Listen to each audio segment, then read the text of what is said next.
Hey guys, and welcome to another edition of the Bo Knows Business podcast. Listen, I am your girl, Nick.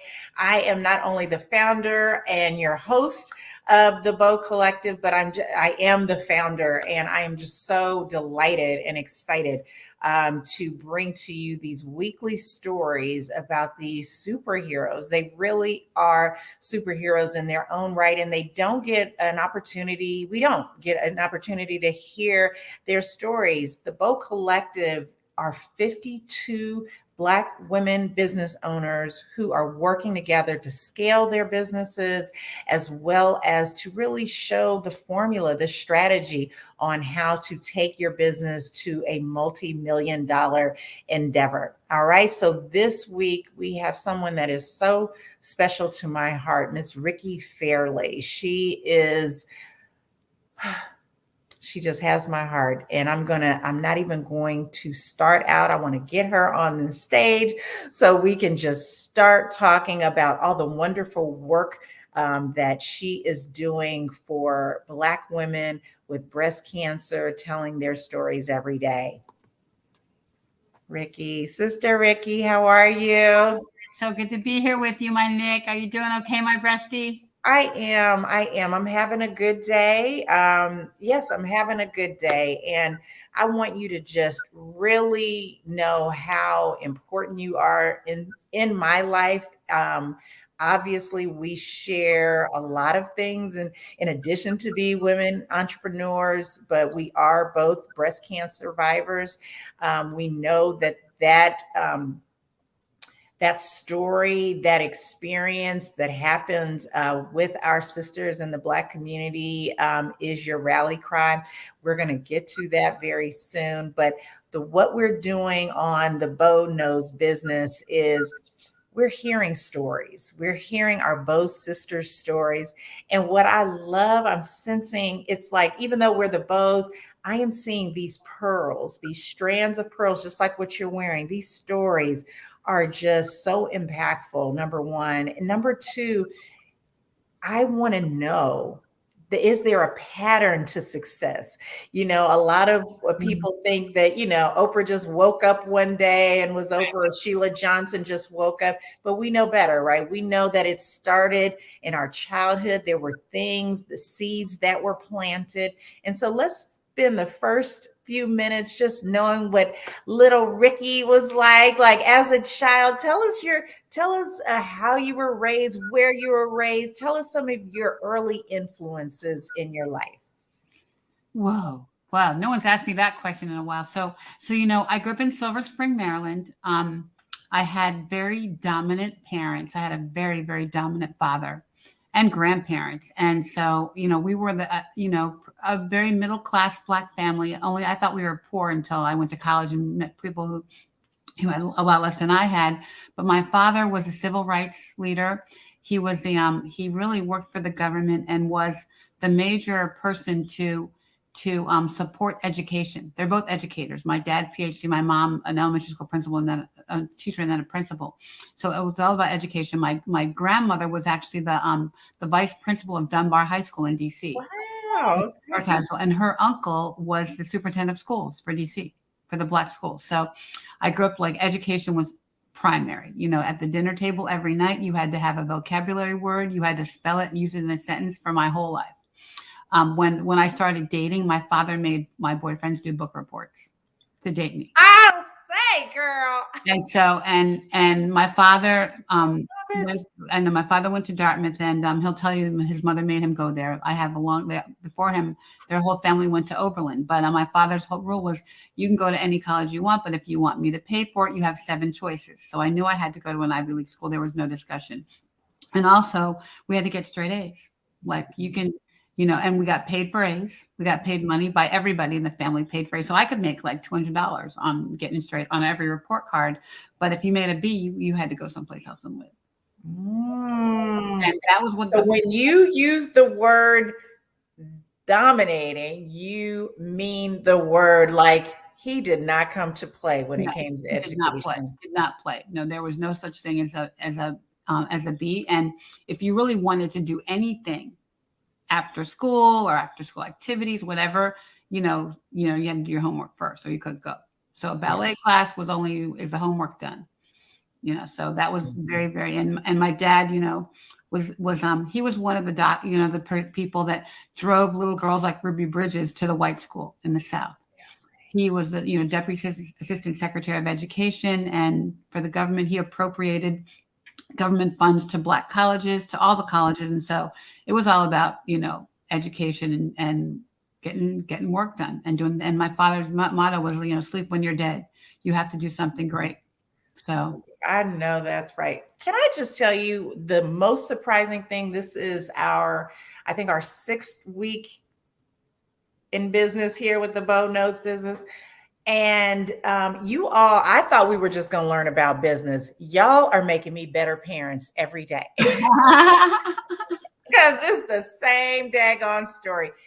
Excellence, really, education above everything, whether they came from large families or small, their parents were dominant driving factors in their lives, education above all else. So you have a lot in common. We're actually 5 in deep, but there is a very, very clear pattern here. That's so impressive. My mom just published a book. We've been working on it for 3 years. She's an elementary school principal in Montgomery County, and it's called The Wilma Holmes Story, Principles of a Principal, because she was a principal for 30 years. And Principles of a Principal. I love it.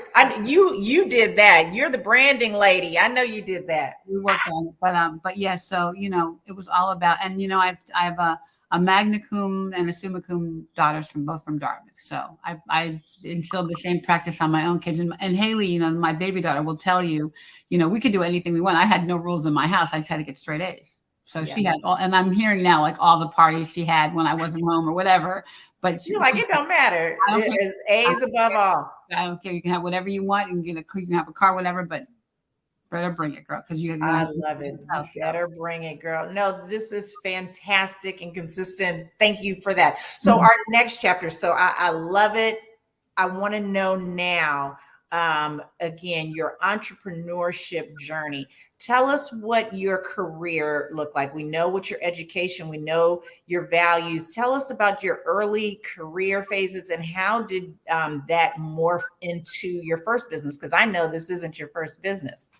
Yeah. So, I worked in corporate America. I went to Dartmouth. I got my MBA at Kellogg. But all of my jobs in corporate America, I was an entrepreneur. And I never thought Explain that. So basically the jobs that I had, and I grew up in marketing and brand management. Yes. I worked at J&J, I worked at Nabisco, I worked at Coke, and the jobs I had though were all running a business within a corporation. So as a brand manager, you're running a business, right? Yes. So I grew up in that track. And then as I got more experience, I started businesses within companies. So either started a new brand or I started a new department that didn't exist. So when I went to work for Coke, I actually started a new department that didn't exist. I broke down 5 different departments and put them into one marketing department and basically did change management and ran a business.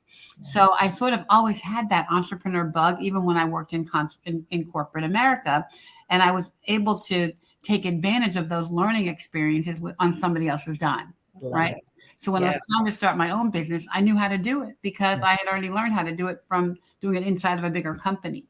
And so I worked for, my first sort of entrepreneurial endeavor was for an agency in Atlanta, Images USA, and I was a partner. So I had 2 partners. But then I started my own company when I was on chemo. Between my second and third rounds of chemo, I quit my business partners, like I quit everybody. I quit my life and started a new one, and I started Dove Marketing. So I started, and my first client was Obama. So I made the radio ads for the 2012 Obama campaign. But I had the benefit of doing that for Coke, right? So learning on their dime. Incredible. People are going to get so sick of me on these daggone podcasts because I am like fangirling. Number 1, breathtaking. Number 2, what you said about being an entrepreneur. Do you think that you so much as said it, learning on someone else's dime. So, I teach and coach entrepreneurs, but I always say that the best entrepreneurs are the ones like you, the ones that worked in the government for 20 years, where you've gotten the resources, the relationships, Right. that when you step out, you got your first client right there. And that's exactly what you've done. Yeah, yeah, and Nick, and fangirling is all, is mutual, darling. You'll have a girl crush, that. But we have the opportunity to build relationships, and at the end of the day, those relationships are the most important part of starting a business. So when I see these young people, these millennials, I'm gonna start a business, I want to be a CEO. Go do it with somebody else so you can build relationships, because that's what's going to get you through. That's what's going to get you your first client. That's what's going to get you your first media deal. That's what's going to get you all of your firsts come from the people that you built rapport with over the years. And, I say never, never, never, always keep the bridges, never break a bridge, never, you have to, like, whatever relationship you have with a person is meant to happen and meant to have a value later in your life. You may not know at the moment, but you'll see it eventually. And so work on those relationships, build those bridges, and don't break them. Even if you don't like the person, just, kind of, what does your mother say? Be gracious, be gracious. Be gracious. If you don't have anything good to say, don't say anything at all, but keep the relationship, because you never know when it's going to come back to you. You never know. And what you said is so true. We're talking, we talk about millennials, and the entrepreneurial spirit is real. It's real. But when I hear people, because I get this a lot, I want to work for myself, I want to be my own boss. Always. I said that's probably the biggest fallacy about entrepreneurship, is that you're alone. Because if you're alone, you're not going to be in business long. Right. You are not alone. You work for your clients. Look, you have to talk to political officials. There may be zoning I mean, there's so many parts of owning a business, but the biggest part is the people. The biggest part is the people. It's the people. And I have this power pearl from my friend Carla Harris. Yes. She's a badass, right? But she has these power pearls. But my favorite one, and this is what I told to my girls, I tell to everyone, is people make decisions about you, your career, when you are not in the room. When you're not in the room. Whether you're going to get promoted, whether you're going to get the deal, whether you're going to get hired, whatever. Yes. You're not in the room, right? Yes. So what do you want them to say about you when you are not in the room? Yes. Boil it down to 3 words. What are the 3 words you want? That's your brand, right? That's what do you want people to say about you when you are not there? And that's what you have to live. You have to live those 3 words every day. I love it. Relationship, because that's what people are going to say about you. What do you think are your 3 words? What do you think people say? I mean, you set it up, girl. You teed it right on up. That I know my craft. I'm excellent at my craft, right? That I'm going to get shit done. That's my motto. Yes. Yes. Get shit done. Yes. And that I value relationships, that I know how to nurture relationships and make them happen. And I value them and make them a purpose, that I can nurture people, and I hope people will nurture me. I love it. I love it. So I usually ask people, about adversity and in their business, but we know as entrepreneurs that it's symbiotic, right? And you shared a little bit about, your personal being the catalyst for your second business.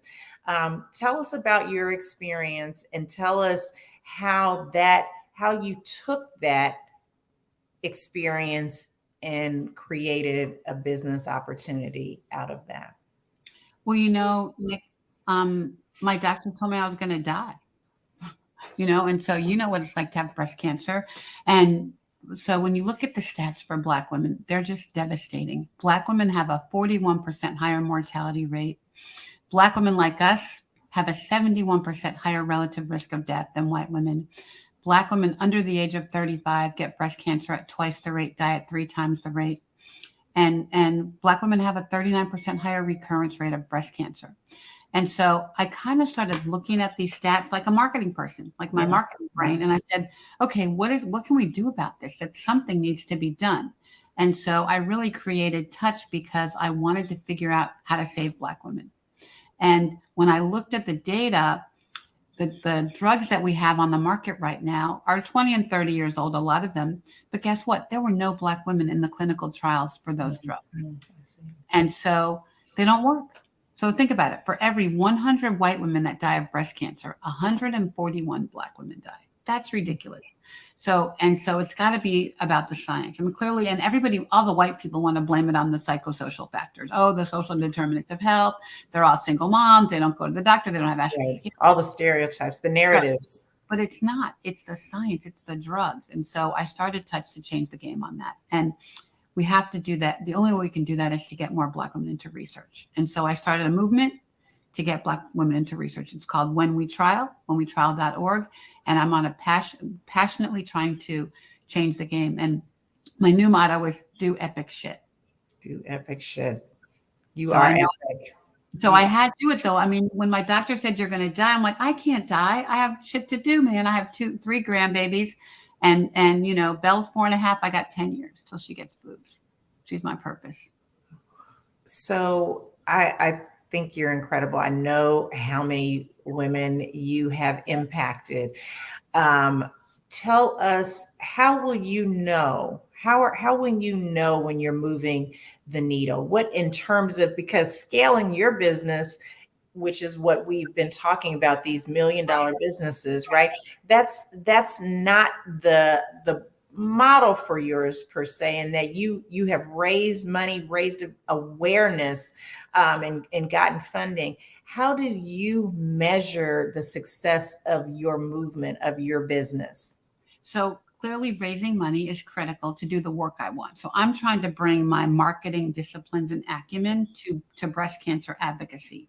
And so I am trying to do what I did with brands. So I reach out to the pharma companies saying, your brand is not working for my people. So how can I help you? I'm telling you, your baby's ugly. I'm going to give you a hug, but you need to give me that money so I can put it to good work. Yes. Right. And so it's the same discipline really, but I'm trying to be creative about how I approach it. So we just launched our advertising campaign yesterday. We're spending about $1 million in media. And what breast cancer advocacy group does that? Nobody. So we're doing it with Black women especially. So, but so we know that since our campaign launched at the end of January, we've sent 200 Black women to clinical trials. Wow. And so I don't know what the where in their face. Tell me. Listen, I'm gonna be very honest with you. I struggle in this area about talking, which is so crazy, right? Because I talk for a living. I'm very transparent. My cancer was diagnosed 2 years ago. Right. And my strategy has been, I'm going to talk about it. I'm going to share. And then I just want to live. I want the living to be live your best life. Yeah. Well, but sometimes I feel guilty. I'm like, am I not saying enough? But it's still, even my shoulders are tensing up because I'm like, is there a place for people like me to support that are still working through their own emotions? And the fear of it. I mean, you wake up every morning, you look at your fake boobs in the mirror and you say, gosh, is it going to come back? Right. Mm-hmm. We always have that fear. I still have it 10 years out. But you know what? Anytime you talk about it, you make an impact on somebody. Yeah. And, as Black families, we don't talk about health, at the kitchen table until somebody's got their leg amputated or Grandma Pookie died of whatever. This one's in hospice, right? Well, how'd that happen? Yeah. So you have to take responsibility to bring it to your family and just activate your family. Like on Thanksgiving, they hate me. I cook the dinner and no one can eat until we go around. We get ready to say grace and everybody says what they're thankful for. But I'm like, what's your A1C? What's your PSA? I know that's right. Blood pressure, what's your whatever. And I've now made everybody in my family talk about those numbers. Know those numbers. And so I feel responsible to make them act on it. Right. Yes. On this stuff. And so that's what you can do. Just do it in your household. Do it with your mama and your aunties and your grandma and get them talking about it, because that's where we're going to make a difference. And we have this HBCU internship program, and I've got right now 11, I call them little girls, but they're not, so I have one high school senior, one grad student, and The rest are, pre-med, pre-health, pre-nursing students, and they're amazing.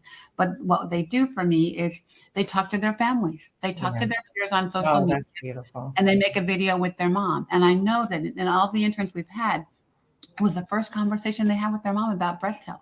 Wow. And so they're making waves in their family, and I want to make more waves. So just talk about it. Just talk about it and get your families talking about it, because you can't prevent breast cancer. A lot of cancers you can, and a lot of health diseases you can. Breast cancer you can't, but you can early detect it. And you can know your body. You can know her story. You can talk about her story. Mom, who had breast cancer in our family? Did anyone have any kind of cancer? Because they're all connected, at some point. So just talk about it. Just talk about it. And it'll make you feel better. Especially. No, you're right. I know this intuitively, and I'm growing into this on more painful subjects, but you take away the fear. You're empowered when you control your own narrative, when you tell your own stories. It really does dissipate. And so I applaud you. I'm so proud of you. And I will end with this. We just have a couple of minutes because I think your story, your energy, your superpowers, they have been such a blessing in our new sisterhood of the Bow Collective. What does the collective mean to you? You were one of our, it resonated, you got it. Maybe it's the branding, but I think you also know what we're dealing with out there. What does the collective mean to you, and why did you say yes? Because it was you. Because it was you, because you get shit done. Like I knew that you were gonna do iconic shit. I knew that you were gonna do something that was gonna make an impact and make a difference. And anything to support our sisterhood is so important to me. And I knew that you were going to bring, and I didn't really know anybody in this. No. Which is crazy because you know everybody, right? So isn't that powerful? No, but I knew that you would bring together an incredible group of women that are all working to make a difference, that are all doing iconic shit. And I knew that it would be so powerful, and I wanted to be a part of it. And I knew that my business was different too. Yeah. And also I wanted, make these dynamic women who are. You are bringing your message to your core audience. And I think it's a beautiful blend. It's a beautiful blend. I love you so very much. I love you so much. My biggest lesson I got to tell you is from breast cancer is I had to learn that my peace is non-negotiable. And we are all crazy and stressed, but I want you to take that away because you need your peace too. We need our peace. Well, thank you. We find it in our work. No, I get it. And I will share with you, the power of the Bow sisterhood. It shows up every day for me. Yeah, This class, it's happening. I'm seeing the relationships. That is something deep to me. But also as a leader of leaders, I have to be vulnerable and say when I need help. Yes. This past weekend, I had death in my family. I had illness in my home, and I had to be strong enough, be vulnerable enough to say, I need you all. I need you all to step in the gap. And the overwhelming just tsunami of support and love that we are doing this together is something that I will never forget. I think it's one of God's biggest blessings in my life. Well, that's about your relationships. It all boils down to the hug that you give to your sister, the call that you give, that thank you.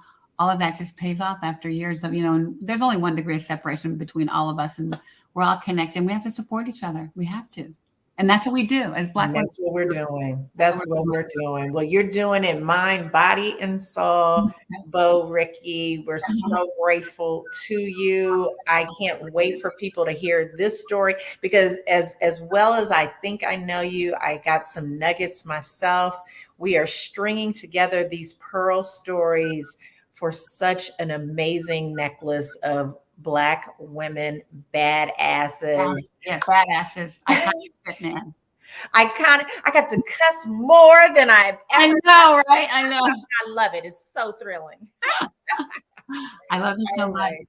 Thank you, sister. Love you Love so you. much. Bye. Have a blessed day. You too. And that does it for another powerful, amazing episode. I am such a lucky girl. I am such a lucky girl. I've got great friends. They've got great stories. Please join us next week. We'll have another episode. Please tell your friends. Follow us on thebowcollective.org.